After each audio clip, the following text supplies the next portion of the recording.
Quand personne ne te choisit, Dieu te voit, l'histoire de Léa. Tu t'es déjà sentie invisible, moins belle que les autres, moins aimée, moins choisie. Léa, elle, c'est exactement ce que tu ressens.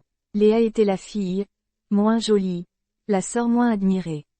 Sa sœur Rachel avait toute l'attention, toute la beauté, et l'amour de Jacob. Lui, il voulait épouser Rachel.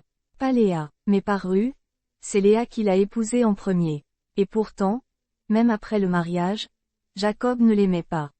Jour après jour, elle vivait à côté d'un homme qui aimait une autre. Elle dormait avec lui, mais son cœur était ailleurs. Et elle pleurait dans le silence. Mais la Bible dit une chose bouleversante. L'Éternel vit que Léa n'était pas aimée. Genèse 29 verset 31. Dieu l'a vue. Quand les autres ne la regardaient pas, Dieu la regardait. Quand les autres l'ont rejetée, Dieu l'a choisie. Alors il a ouvert son ventre, et elle a commencé à enfanter. Mais au début, elle cherchait toujours l'amour d'un homme. Elle nomma son premier fils Ruben, en disant, L'Éternel a vu ma détresse, maintenant, mon mari m'aimera. Puis elle eut Siméon, L'Éternel a entendu que je suis mal aimée. Puis Lévi, cette fois, mon mari s'attachera à moi. Mais malgré tous ses efforts, rien ne changeait. Jusqu'au jour où elle décida de changer son regard. Elle eut un quatrième fils, et dit, cette fois, je louerai l'Éternel. Et elle l'appela Juda. C'est ce moment qui a tout changé. Ce n'est pas Rachel, la préférée, qui a donné naissance à la lignée du Messie.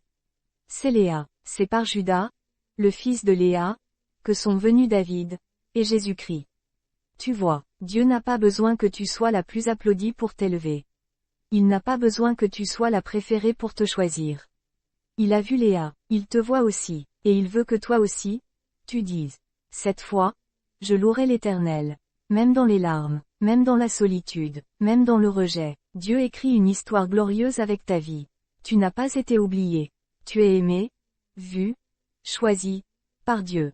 Dieu vous bénisse. Si cette histoire t'a touché, abonne-toi à cette chaîne pour d'autres messages inspirants qui fortifient la foi. Chaque histoire biblique est une preuve que Dieu est encore au contrôle. Active la cloche pour ne rien manquer. Sois encouragé. Dieu n'a pas dit son dernier mot dans ta vie. Quand